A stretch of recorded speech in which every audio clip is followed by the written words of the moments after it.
Hey everybody, welcome to another video. Today I'm going to talk about my two comics, my two subscription comics, She-Hulk and Spider-Woman, Sensational She-Hulk specifically. This is Spider-Woman number 5. This is technically a, what month is it? Is it April? So this is a March issue. It's the end of March. It came a couple of weeks ago. It actually came last Friday. Now that I think about it, was last Friday. And then this one, oddly enough, came today, which is kind of weird. This technically came out this Wednesday, so this is an April comic. This is She-Hulk number 7, Sensational She-Hulk number 7. Which I find weird, because this one came out, 3 weeks ago, or is it 2 weeks ago? 3 weeks ago. It came out, normally on a Wednesday, and so I assume it was just going to be in the mailbox on Friday, right? Nothing. Next week goes by, right? It's the end of the month. It's Wednesday. New comics drop. I'm like, it should come up by the next. I should still get it in the mail by the time the next week's comics come out. And then the Friday, it came over the week. Oh, it did come Friday. It came Friday or Saturday, whatever, this just past weekend. So I was like, okay. And of course I read it, Tuesday or Monday when I came home and got out of the mailbox because I was gone for the weekend. And then this one came out just this last Wednesday, so I just assumed, okay, it's probably going to be a couple of weeks, probably a week from this Friday I'll probably get it, right? No, it comes today. So I don't know, it's you don't really get that, how they're mailing them out. You would think that they would have them already in the mail, like at least mail them out the day like they drop, or they would go out in the mail so you'd get them the day, or at least by the weekend after the new comic week. I don't know, which it did with this one, but not with that one. All the comics have come out so far except for this one today, and Spider-Woman came out fine. This one, as you can see, there's a little bit of a crease there. Now, you're getting these in this isn't even a comic book board. I mean, this is a piece of just like cardstock, essentially, for the little mailer comes in it. And it, so you got to kind of expect that, shoving it in your mail. I live in an apartment where they've got to, open all the mailboxes and drop all the stuff from the top. So if it's not down all the way when they close it, they're going to cinch it. It's not like it's just sitting in a house, like a normal house mailbox. So it's not that bad. I mean, it's not a big deal. I'm not going to keep them in these, obviously. I'm just keeping them in there for now, but I'll get bags and boards. Once they're in bags and boards and they're smashed together in a box, it'll flatten out. It's not like, I don't even think there's like even a crease. It's just kind of a bend more than anything. So I'm not a big, I mean, if it was just destroyed, I'd be a little miffed, but it came okay. I guess that's one thing you gotta contend with getting a subscription mailed to you is, you're not paying for shipping, you're also paying like almost half off cover price, right? There's got to be a rub, and the rub is that you're kind of playing, you're gambling with the mail system, with this mail system, and I'm assuming they come, what do you call it? United States Postal Service, I think. Snail mail? I believe so. Came from Flushing, New York. Okay. Actually, okay, it was Flushing, New York's where the prepaid postage is from, and then it actually comes from New Hyde Park, New York, where the Marvel subscriptions are, or at least that's where their P.O. box is. Okay, so read them both. Remember, I had the other two. I started with 4 and 6 for the first subscriptions. Right off the bat, I gotta say, I like this Spider-Woman comic a lot. Number 5, I like it a lot better than number 4, because 4 is coming off the end of Gang Wars, and I'm kind of like, huh? What's going on? So I had to go back and, read them digitally to find out what the heck was going on up until number 4. So number 5 kind of starts a new story arc it might even just be a monster of the week. I can't remember. And then a cliffhanger? I can't remember. We'll go over it. We'll look through it. But art's still great. They're really, and I'll show you because I've got the PDFs pulled up, so we'll go through those.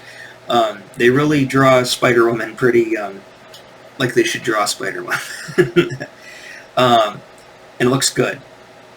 Outside of that, the character that kind of is in it with her is the Spider-Boy. I don't know much about him.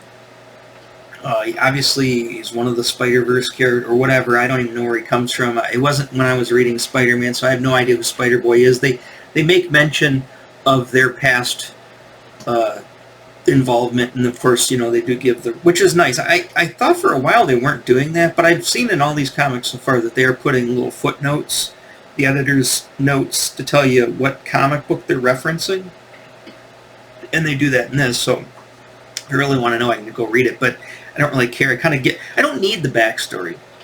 I even did this back, unless it was like an event I really wanted to see, back when I read comic books regularly. I was like, you know, I don't really, okay, so that happened in Fantastic Four number 278, right? I don't really care to go back and see it. It comes down to the same principle when you get to with, what do you call it? You know, origin stories and stuff, like the origin of Han Solo, the origin of the Joker. I don't really care.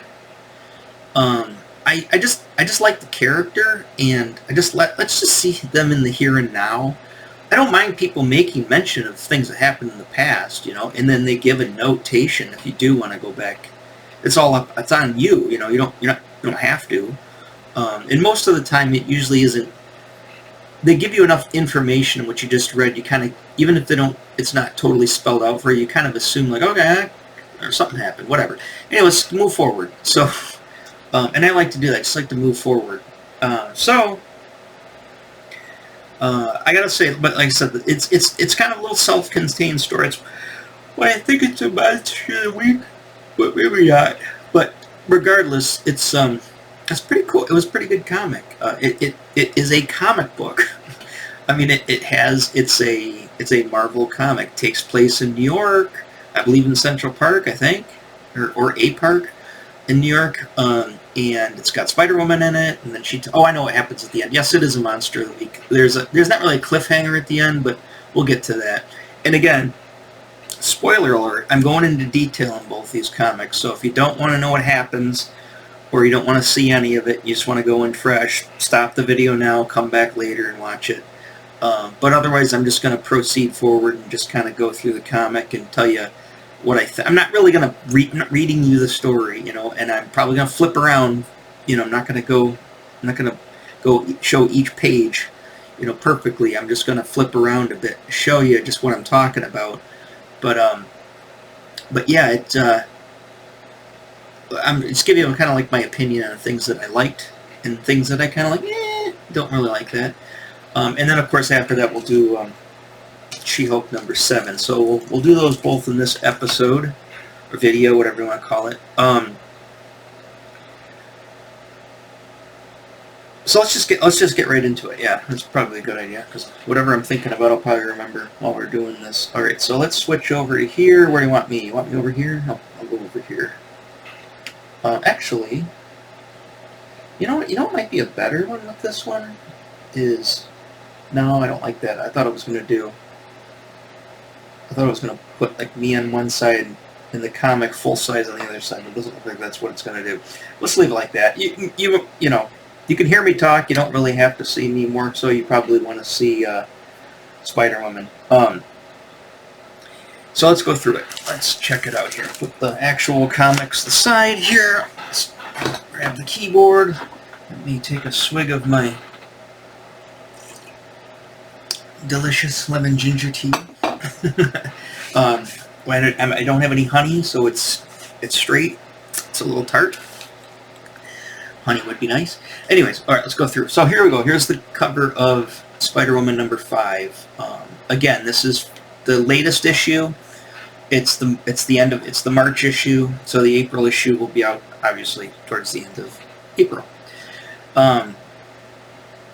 So, why am I not proceeding? Here we go. Okay.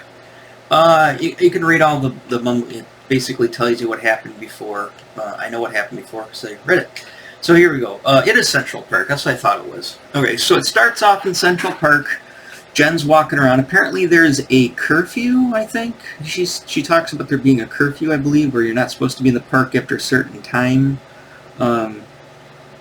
Between 1 a.m. and 6 a.m. It's just the park's closed. Okay. I don't know if it's a curfew. It's just the park's closed. You could tell right away, Jen is drawn in that outfit how Jen should be drawn. It looks good. Looks really good. She's a little... This artist does draw weird... I believe it's a he. His anatomy is good, but sometimes it gets a little wonky. He makes torsos a little too short sometimes, as you can see there. Now I know that's a worm's eye perspective going up this column here, but it doesn't look terrible. But he definitely has like a little bit of a way he does it. I mean, it makes her hair look really nice. Hair looks nice. Sorry. I do not like the way... I don't like that costume to begin with for Captain Marvel, and I don't like the way he draws her. Maybe it's... And I don't think it's because of the way he's drawing her. I think it's just... I don't like the design of the character in that costume. I just don't like it. Here we go again. It seems like there's a lot of people just eating and drinking things. I guess that's entertainment in New York. Or I guess that's just entertainment. People who go around bringing people donuts and coffee, Starbucks. I mean, I guess that's a thing. But I don't know. Do I want to see that in all my comics? It seems like every comic somebody's eating something or drinking something. I mean, I'm drinking something. But I don't need to keep putting it into every single video, do I? Anyways, I'm not like I said, I'm not reading it for you. You got to read it yourself. Go get it. Go pick it up. And blah blah blah. They talk blah blah blah. They're talking about stuff. You know, they're being besties here. And then, oh man, look at that shot right there. That's a good drawing. It's small, but it's a good drawing. She takes off. She's out of there. And then, of course, the action starts. These drones... I think the drone ends up spilling her coffee or something. I can't remember. Or wrecks her coffee or did something. And then here comes Spider-Boy out of nowhere. Again, I don't know who Spider-Boy is. If you've kept up on modern comics, you probably know who he is. I don't know who he is. I mean, I only know who he is by what they mention in this comic, so, do I like that character? I mean, it serves the story fine. Whatever, I think he's even younger than my son's 12. I think Spider-Boy's like 10 or 11. So he's even younger than my son. I mean, it's not like I don't like kids. I mean, I have a son that's around the same age. I mean, I like hanging out with them and stuff. But in my comic, I don't know. Kind of throws me off when I'm oogling Jessica here in her outfit, and then suddenly some kid comes and just kind of like buzzkills it there. Anyways, like I said, the art's great. I really like the use of the silhouettes on the trees to kind of frame the page. That's nice. Great drawing down there of her putting her mask back on. She does her little spin kick, little roundhouse kick there to knock one out of the sky. Pretty neat. Nice effect with her venom blasts. I mean, he's drawn well. I'm just not a huge fan of the character. Nice little high kick there. Still fighting some off. Again, like I said, sometimes you get some real nice drawings, and then sometimes you get a little weird kind of, just the lines are a little, I don't know, maybe it's just the inker. I'm assuming he inks his own work. Sometimes you do that. I guess if you're pressed for time, you might not, not like me. I literally painstakingly make it as round as possible. If you've seen my work, you know what I'm talking about. Anyways, here's this guy. Okay, this is the flashback she talks about. I hate this costume. Remember I was talking about that action figure? I do not like this costume. So apparently it happened at that time, which I don't know anything about, and I'll keep it that way. And then there's this guy here. I can't remember what he is. The Red Heron.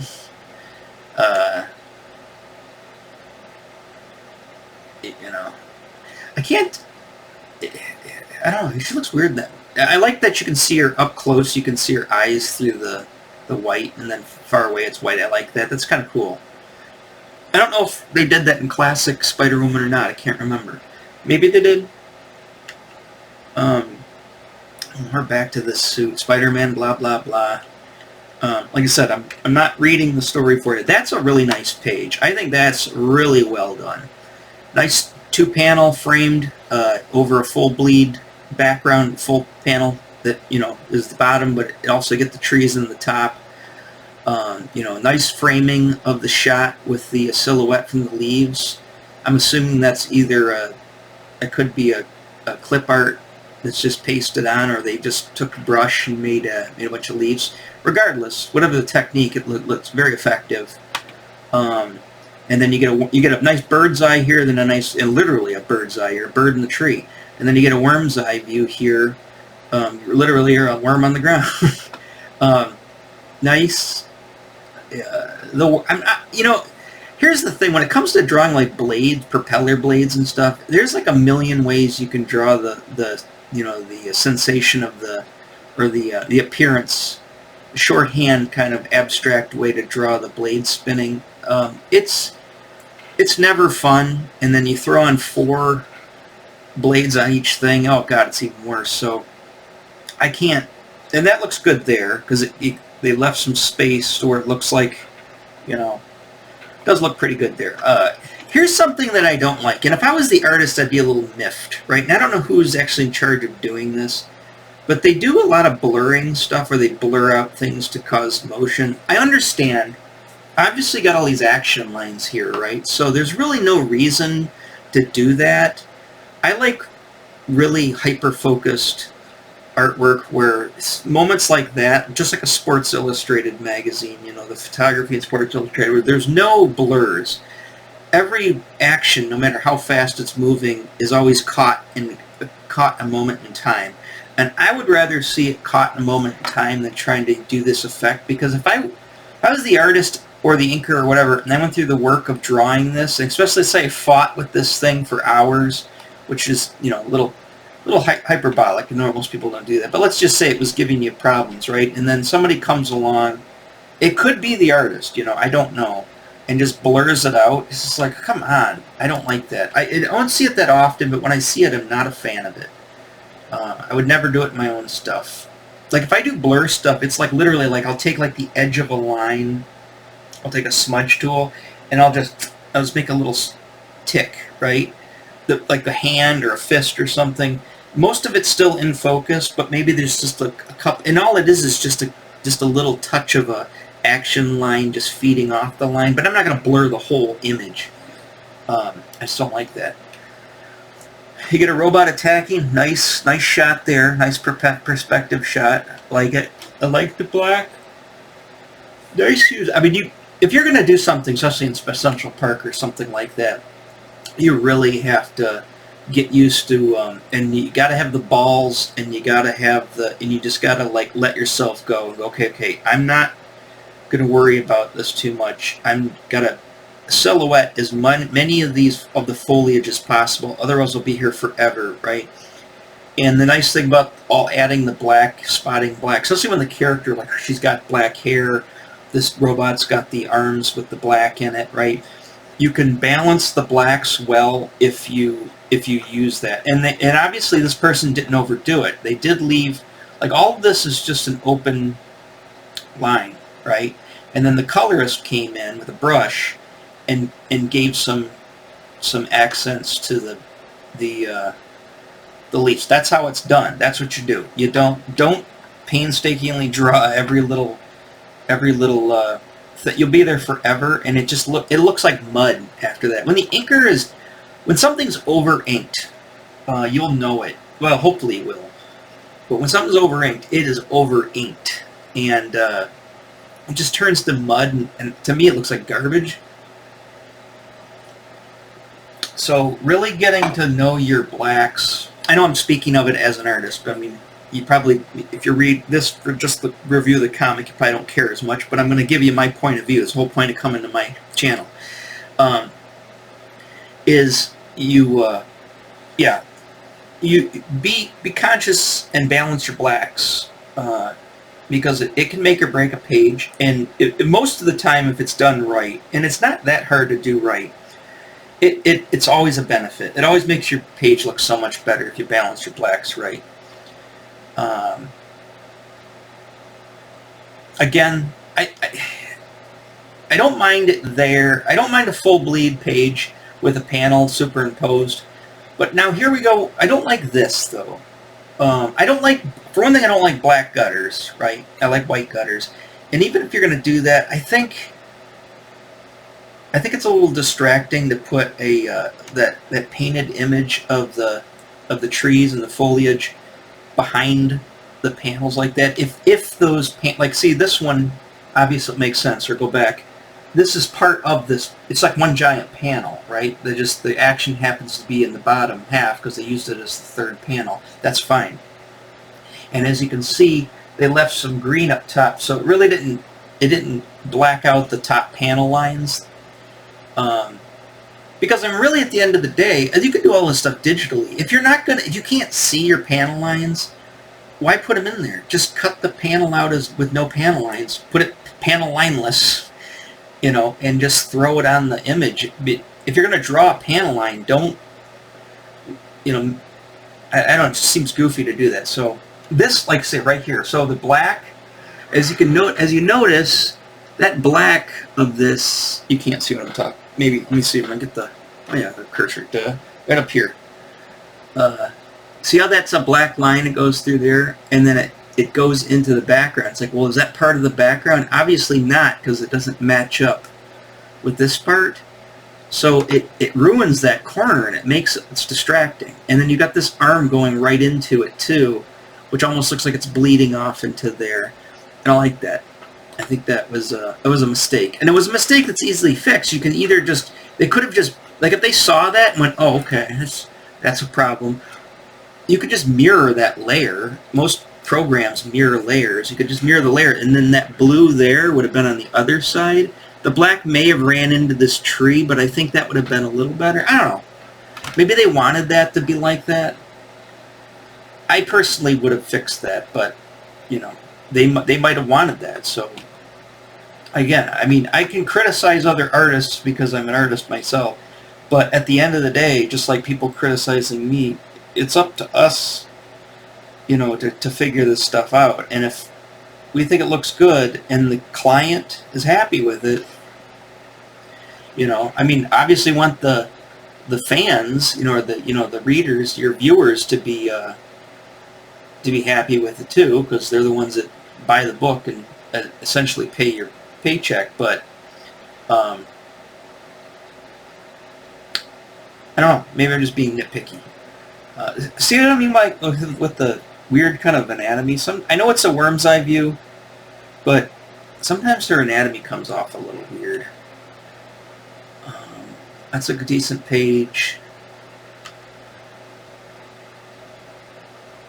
I mean, I think she's drawn well. I don't think she's drawn poorly. This character, this is some, like, YouTuber. So, I love all the modern, I'm starting to put more modern references into my stuff just to kind of make it, more relevant. But she's a YouTuber, and she's filming her she's got cameras on all those drones, and she's filming this so for her YouTube channel to get clicks. YouTube, or whatever it is, whatever, fill in the blank, whatever they're calling YouTube in Marvel Universe.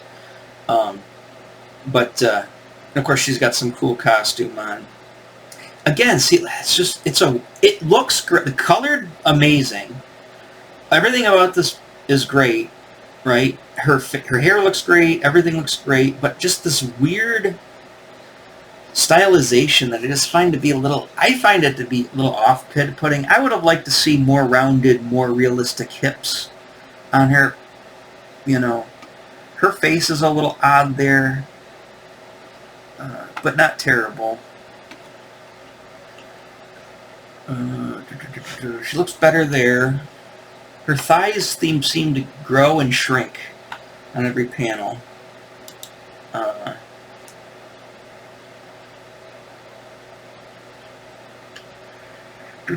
Okay, so basically they find out who's got the drones. They find it's this chick, blah blah blah. They stop the chick, they tie her up, send her to the cops, whatever. Just like a Spider-Man comic. And then she decides she wants to get out of New York. I'm assuming, I'm not 100% sure, but I'm assuming she's taken off for San Francisco, because that's where she was before. Her normal base of operations normally wasn't New York. And she probably wants to get out of Dodge, so she's taking off on motorcycle, because it's cool, to hit the road and going across. I'm assuming, like, she heads west. I'm assuming she's going to California. Why not? There's only 2 states in entertainment, New York and California. The rest of the country doesn't exist. So sometimes Chicago, sometimes Florida, but usually it's not. Like, Michigan never showed up in entertainment for the most part. Beverly Hills Cop, the beginning of it. RoboCop, you get some Detroit. But most of the time the Midwest is always forgotten about. Midwest seems to be the biggest audience, yet the Midwest is never... That's what we need. Now they have diversity and inclusion, right? They need regional diversity and inclusion. I feel I want my state and my city to be represented. I feel offended that I don't have that they're statists. Is that a word, a statist? I feel like they're statists or cityists or regionists.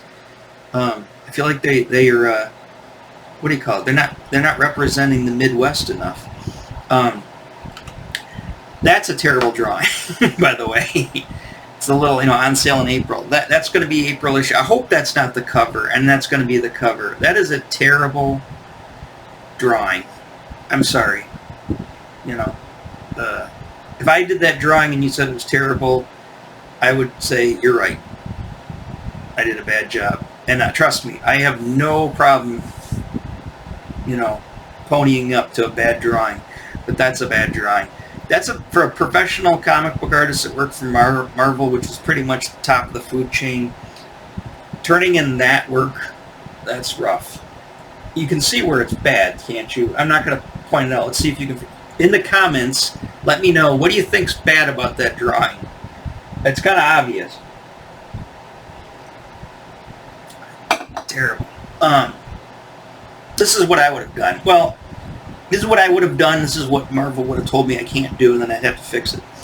I would have done her going from the back to where something is very prominent in the foreground, and the bike riding, and then mountains back. I wouldn't have done it. That's not what's wrong with this drawing. It's part of what's wrong, but it's not really what's wrong with this drawing. But Marvel would have said, no, Tim. Sorry, I'm talking about myself in the third person now. So I was okay. So I would have turned it around and had her coming this way in a 3/4, right? And or even if you are going to draw her so you can see the mountain range inside, like you're on a road and you're on a train and you're looking to the side and seeing the mountains. I would have either, I wouldn't have, if I'm going to flatten out the image, I mean, that's a flat, like, take a cube, front, straight on front, like no perspective, right? Straight on right, straight on left. This would have been, if you looked at her front and then you moved, you'd be moving to her left side. Okay, so her left side, it's almost straight on, right? Which really doesn't look good unless you pull it back. And obviously they brought it out. Maybe they didn't want to draw the rest of the bike. But, yeah. That's not really what's wrong with the image. What's wrong with the image, you can let me know in the comments. All right. You know what else I noticed is there's no letters pages in these. Has that been a thing lately? I don't know. I haven't, like I said, I haven't been reading a lot of modern comics, so did they do away from the letters page just because it's kind of pointless at that point? You can just put all everybody bitches at each other on social media, right? That's where all the artists, tell us we're evil. I'll tell all the readers they're evil people, right? That they do that on social media. I guess they wouldn't want to do that in the print of the book, where it's like, wow, the whole letters column is just the artist and writer telling everybody they're a bunch of Nazis because they don't like their stuff. Sorry. Let's switch gears. Let's go to Shulky here, the She-Hulk, number 7, Sensational. This is the most current issue. Came out Wednesday. Good cover. You put She-Hulk in a bathing suit, which seems kind of weird because isn't her whole suit a leotard? So it's a onesie. So just because she doesn't have, well, she doesn't wear shoes in the pool, but or her gloves, but it's basically her regular suit, plain white, which looks good against her green skin, and that looks good, but plain white bathing suit, one piece, and you would think she wears a one piece for a reason, you know, with her jumpsuit, because, you know, obviously she doesn't want it flying off while she's fighting. You know, the tension of it all kind of holds it in place, just like a, you know, what do you call it, a gymnast, right? They wear a jumpsuit. Most of them have a full sleeve jumpsuit, right? So all that spandex or whatever, it's lycra or whatever it's made out of, it moves and gives, right? You might ride up and give him a huge wedgie, but at the same time, it's not going to just fly off. And, you know, the gymnasts and stuff are doing pretty crazy body movements. They don't want their clothes to fly off. That's kind of the point of that leotard, right? So makes sense why she wants to look sexy, and she wants to freedom of movement and not have her clothes fly off when she's being She-Hulk, right? However, I know for a fact she loves like her like all the older. She'd always wear like bikinis, like the black bikini. I think she had a white bikini. She had like the purple bikini. I would have just put her in a bikini, you know, or whatever that girl's got back there, which is looks like just a sports bra and underwear. It doesn't even look like a swimsuit. Again, it's just what I would do. Doesn't mean they have to do that. I really don't like that draw. I mean, the face looks nice. Again, it's just... and I've seen Byrne in later work, he seemed to goof this up too. It's just, I don't get the sense that that person right there is 6'7". I know there's nothing else to compare her to. She's not even on not even sitting in a background, so it's hard to compare her to it, right? But just the way the drawing with the pants on like that, and her leg kicked up, and her torso looks like it's not a good drawing. Face looks really nice. The hair looks nice, but the rest of the drawing looks like crap. Who is the artist here? Ig Guerrera? Is he the same? Was it IG? I don't know. That person, I think it's the same person that's been doing the artwork. The interior is fine. I don't think that's who did that drawing, though. Rainbow Rowell still does the writing. She's starting to grow on me. I didn't like her. For the first She-Hulk, I didn't read all of it, but I read some of it, and I didn't really buy it. I think I have like issue 1. Issue 1 number 2, I think, that I bought at the comic shop. I wasn't a big fan. I don't like the Jack Hearts thing to begin with, but that's not what I didn't like. What I didn't like was it just seemed like nothing was happening, and I was just like, but I think, I don't know how, I haven't gone into Rainbow Rowell's bibliography, so I don't know how much she's written of She-Hulk. I'm assuming it's a female, or a they, or a her, a him, I don't know. Whatever, I can't keep up on that stuff. But anyways, I'm just gonna keep calling her because I just assume it's a her, right? If I'm wrong, tell me in the comments that it's that she identifies as they, or she identifies as a he, or as an attack helicopter, whatever. Let me know, you know. But until I get some clarification, I'm gonna continue to call her, just because it sounds like a female name. What was I saying? So anyways, yeah, she's growing. She is growing on me.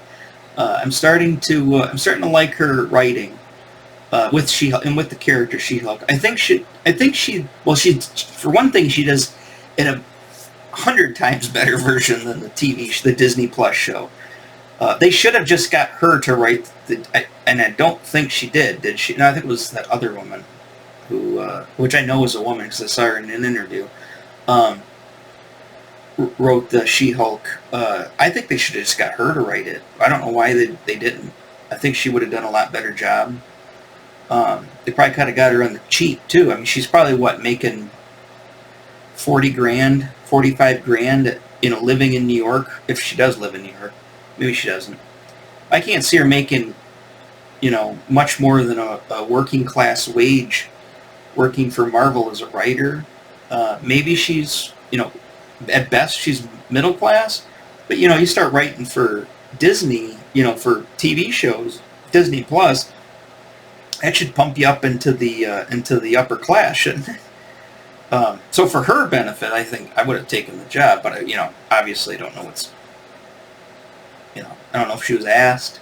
I don't even know if it wasn't even an idea, but in my mind, I would have said, hey, we need a writer. It's Disney, so we've got to get a female writer, right? And again, I'm going under the assumption that Rainbow Rowell's a woman. Rowell. I guess I got to look her up, but I thought I had. And I did find out it was a woman. I can't remember. Sorry, I'm getting old. Anyways, she, what was I saying? I would have said, hey, we need a writer. Who knows She-Hulk? Oh, there's John Byrne still around. Yeah, we're not getting John Byrne. He doesn't fit the profile. He doesn't fit the diversity, inclusion, and equity, blah, blah, blah. He doesn't check the checkbox, right? He's a older white dude from Canada. We don't want him doing it. We want a woman to write it, right? So they went, oh, well, there's a woman who's writing the comic book. Yeah, because she was writing it before the show came out, I believe. Hey, we got a woman who's writing She-Hulk, or about to write She-Hulk series for Marvel Comics. Hey, let's get her. Is she any good? Yeah, people kind of like that first one. I'm not a huge fan of it, but it did well enough to garner a ongoing series. So, yeah, I would have just approached her. Sorry, I'll leave it at that. So All In Part 2. So that is Ganymede. I don't necessarily know who she is. I know she's a zealot sister, or Zealot's the character from Wildcats. I don't know. I don't know who that is, because all the stuff that they reference are from times I wasn't reading comic books, so I don't really know who that is. She's cool looking. She's got a nice look to her. I like the tattoo thing. I like the pulled back hair. Like the the no pupil eye, or the no iris eye, just the pure scleria. Like that. I really don't like the Jack. It's funny because I actually had the Jack of Hearts mini-series back in the day, and I thought the character looks cool. I think I've already gone through this. I don't like him nowadays, so he's... I don't know. I'm not a big fan of him. Just kind of rubs me the wrong way. Maybe it's because he's getting with Jen, my other would-be girlfriend. This looks great there. I think that's a really good facial reaction. I mean, that body language really tells me, and his does too, like, I think that's really well done. And especially for these big, chunky lines. I think with the big, chunky lines and still being able to pull off the emotions there, that's a great job. There's some Jen right there. Although it's very concealed in that dress, but you get a little bit of it here. Again, I'm not going to read you the story, but they went on a vacation together. She's suspended. They run into her. She's the old flame of him. She's jealous. She goes back to her room. She slams her drink, and she's, having a terrible time. Poor Jen. And then she shows up. There's a couple of things in here I find a little weird. Like, one thing I don't like is this one. I get it, but I don't, I've never heard, this just doesn't seem like real conversation. It sounds like forced conversation, where she says, I can't, she storms off, right? She says, I can't decide whether I overreacted down there. Did I overreact? And he says, I'm not sure. She says, ouch. I don't know. I just obviously Rainbow. What do you call it? Is implying something there, which with a little bit of subtlety, which is nice. I'm glad to see some subtlety coming back. I don't know. I find that just that little instance just a hair awkward for me personally, but maybe I'm not. Maybe I have no feelings, or maybe I've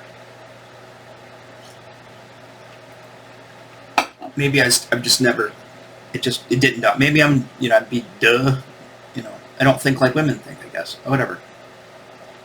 The rest of it's okay. She goes back to things. Ella looked like she had a nice outfit. Must have been the 90s.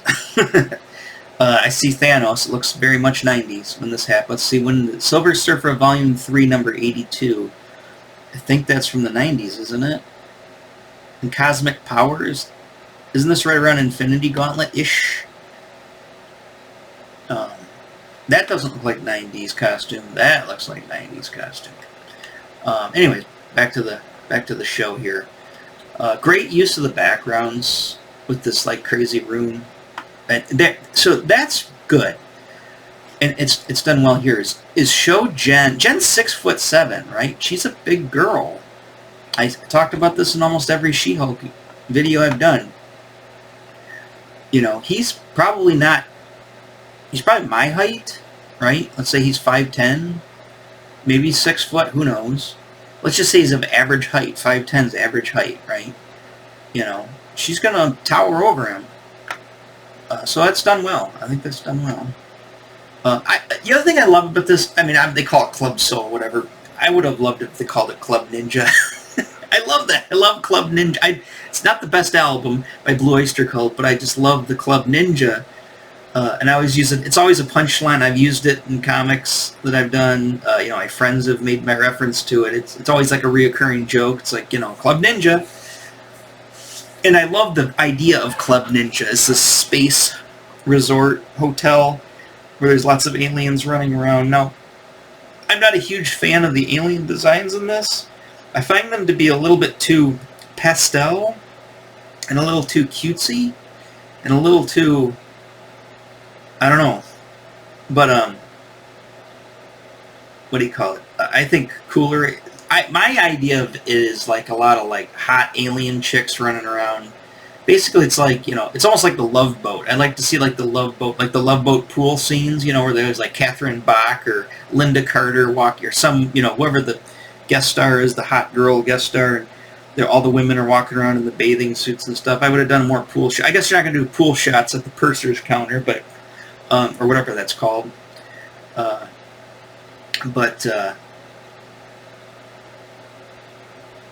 yeah. I guess if you are doing it like Love Boat, I guess you would do... I still like the alien designs. Maybe that's what just comes down... That and the pasteliness. I don't know. That's probably what it comes down to. I would have just drawn everything different. But I love the concept. Love it. And then, there's this joke with Shrimp Cocktail. I'm not going to tell you how it goes. You can read it and see, but I don't like, and it seems like a lot of people do this sometimes, and I try not to do it, and if I ever do it, and you ever see my stuff, point it out, but is where you stretch it, a joke has a certain, like, hang time, right? Like, you let a joke, there's timing to joke, to comedy. You let a joke out there, right? Somebody let a joke out here. Anyways, you let a joke out there, and then you can always do a follow-up, right, with the joke, but don't dwell on it. And this joke goes on like too long. Like I get it. You made a funny, and it's like you have to keep telling me that you made a funny. So it just makes this joke about Shrimp Cocktail. It's a funny joke. I love Shrimp Cocktail for one thing, but it's a funny joke. And I get the humor of it, but it goes on a little too long. I get it, the Shrimp Cocktail.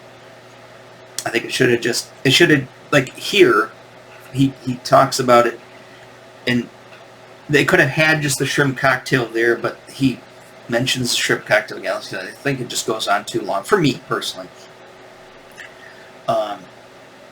And he's still Shrimp Cocktailing. I get it, but. I think it's a little too long. Sorry, I know I keep saying that. But the art's great. Like I said, I love the artwork in this. I'm not a huge fan of the chunky inking, but it's still good. I mean, and I'm not a fan of the color choices, but I think the use of color is really effective, and that's a nice. It's really nice with the. I mean, basically, you've got complementary colors are purple and yellow, right? She's essentially, even though it's kind of like a goldy orange kind of goldenrod, if you will, or I don't know if that's not goldenrod. And then everything else is kind of like a bluish, purple-y thing. But anyways, not even some magenta like his skin, but it's essentially purple and yellow, and it's a nice contrast. I think that's done well. Because see, some of these scenes, like that stands out. I mean, Jen's green, so she's going to stand out. And it's, even though it's purple, it's also, the green plays well off red, because that's, red and green are, complementary colors, so she stands out.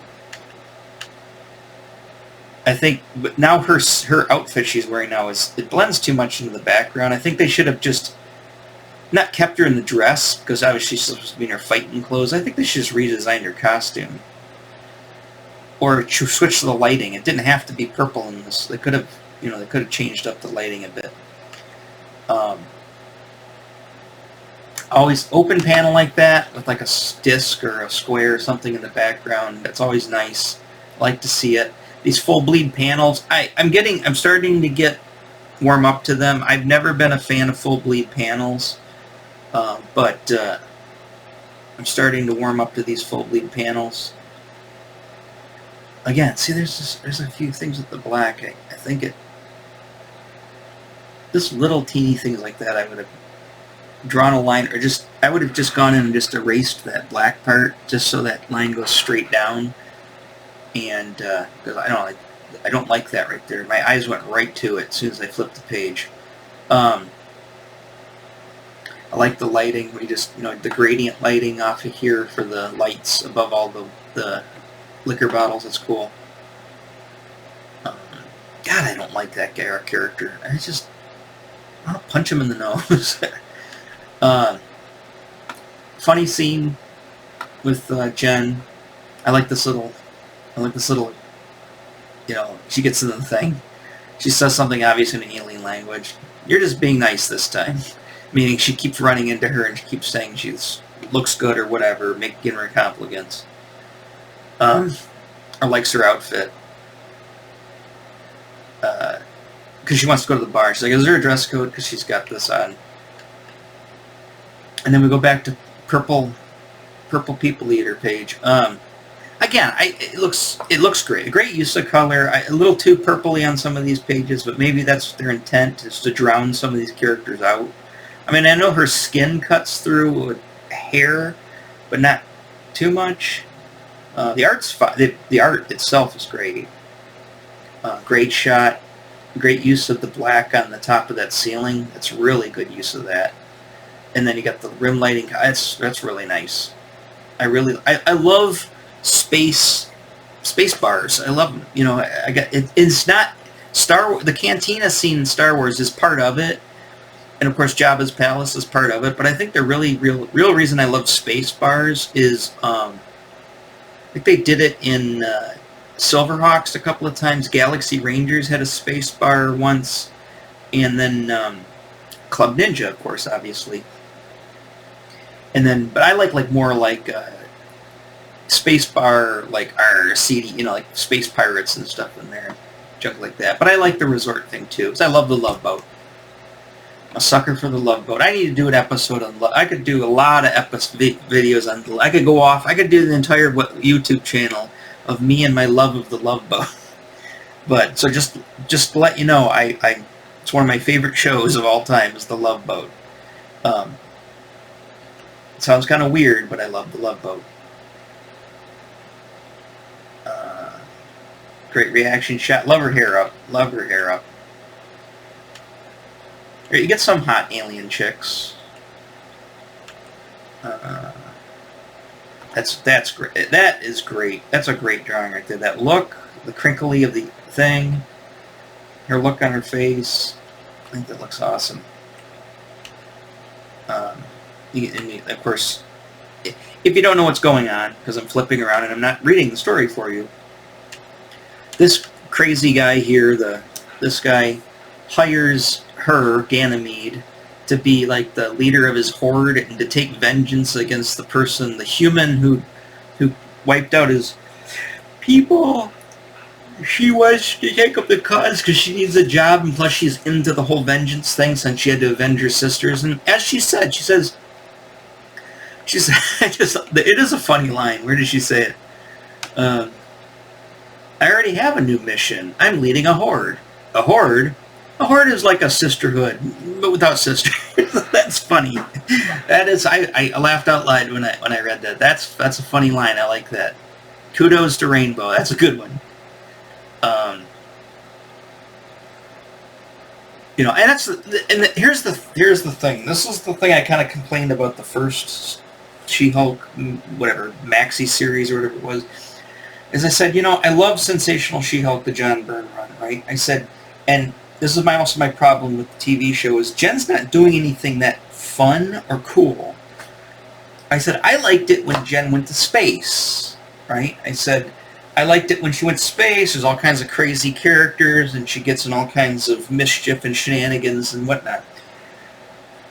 Apparently, Rainbow probably heard the same thing from probably a lot of people, or maybe she came to the conclusion, or the editors, or whatever. And they even dug back up, as you saw in the other issue, they dug back up, which is impounded right now, by the way. They brought her car, the flying car, the flying Cadillac. I think it's a Cadillac. And they brought that back as a callback to the original series, and she goes to space, and now she's in hijinks. She's getting it. I mean, it's more of a Love Boat situation, but, it's starting to get into action now. So, anyways, so she hires, and apparently, obviously, Jen is the human that wiped out his people. So she tells her new leader of her horde, Ganymede, there's the villain that decimated my horde. Destroy She-Hulk. Me? Whoosh! She lights up her flaming bow staff, and she's ready to start work. Ready to, first day on the job. She's here for vengeance, even though she just kind of befriended Jen. So it's a great cliffhanger. I like where it's going. I love this all-in thing. That's part 2. Hopefully there's a part 3 and a part 4 too. Obviously there's going to be a part 3 because they got to continue this. But I like and there's that terrible drawing of. Well, that's right, because I just changed. I just killed the other page. Anyways, I like the comic. I mean, these ones are great, and I like the first. I like the one right before this. I liked issue 6 a lot. And obviously, like I said, I'm parodying it myself for my own stuff. So, what do you call it? I like this issue a lot better than number 4. But now that the gang war thing was kind of over, it's starting a whole new arc. This was just a one-shot kind of monster of the week, and then obviously, by the crappy picture, and by the end of this, she gets on a motorcycle and she heads out west, probably for California. So, again, good stuff. Glad I got the subscriptions. Enjoying the comics. I saw a couple of videos. I can't remember. It was Perch, Comics with Perch. Somebody, it might have been Comics with Perch, had a video talking about there's no memorable making memories in modern comics, or modern comics aren't memorable or don't have memorable scenes or what. I don't care how he worded it, but I got the gist. And if you were to ask me that, say, before I started reading these, and I would say if you asked me that like a year ago, 2 years ago, when I was trying to poke my nose in to see what was going on in comics, I would have said, yeah. But, because I went back and I read like the new X-Men, right? I read like the first 20 issues of the current X-Men title, with the whole, not Genosha, it was Krakoa thing. and in the whole the ball, the mutant ball thing, I didn't like it. Although I got that what was the Exterminators? What was that comic I read with the girls in it? Exterminators? I did the video on it. Yeah, it's down there somewhere. I got the graphic novel, the trade of it. I like that, and I find that memorable. I find it memorable. I find that when they first, in DC Comics, when they first introduced, God, what the hell is her name? Punchline, that's her name. I couldn't remember it yesterday. Punchline. I think I was talking about yesterday. Punchline, the Joker's new squeeze. The girl with the purple and the black hair and the gothy looking like, basically her new clown girl. I think when she first showed up in that whole arc, I think when that started, that was pretty memorable. It wasn't the best, but I mean, you got to think. I mean, take like that. I'm thinking about stuff that happened back in the past. I mean, sure, yeah. I've thought about Inferno or Fall of the Mutants, or I thought about Secret Wars, or all that stuff for a very long time. So of course it's burned itself in my brain. And this stuff, if something's fairly new, I mean, it took a while for that stuff to sink in. So to say that the stuff isn't, are there memorable scenes or whatever in the new comics? I think there are. Just give it time. So yeah, I mean, like I said, I'm enjoying not everything, but I'm enjoying stuff now in modern comics. I know I still come across people, especially people that I talk to, people fans of my stuff, and they tell me, oh, they don't read modern comics, they don't like modern comics, and blah blah blah, and I second that motion a lot of times, and said, yes, I don't like modern comics either. But I keep giving it a chance. I mean, I keep looking to see what comes out all the time, and I'm looking for something to like, and I guess I just didn't find anything that resonated with me. And I'm not saying these two titles perfectly resonate with me. I just have a love of the character, and I feel that both characters they're doing them pretty good justice. So, and I like the art. The story writing's fine. It's not the greatest, but it's pretty good. I think She-Hulk's a better comic, written better than Spider-Woman. But that last Spider-Woman issue was pretty good. I liked it better than the Gangler thing.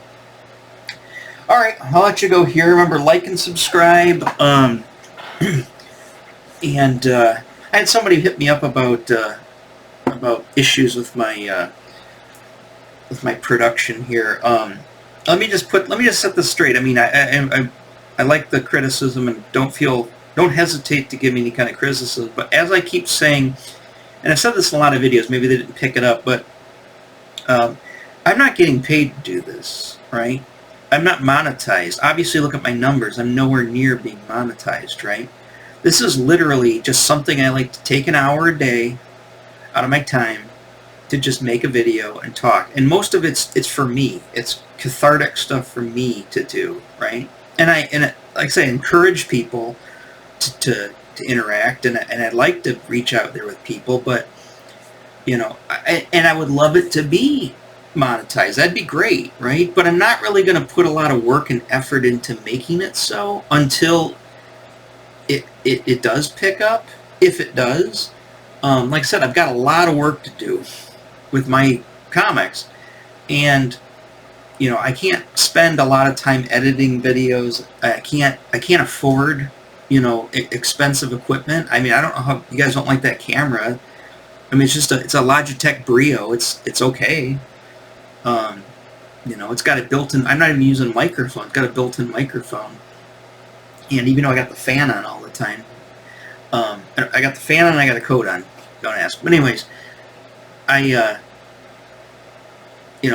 production quality is not great, and I've got my, I've got some visuals and stuff I like to pull up for you, like I just did, and I have technical difficulty. There's all the mistakes you possibly can make, for doing YouTube videos. I probably do, as this person pointed out.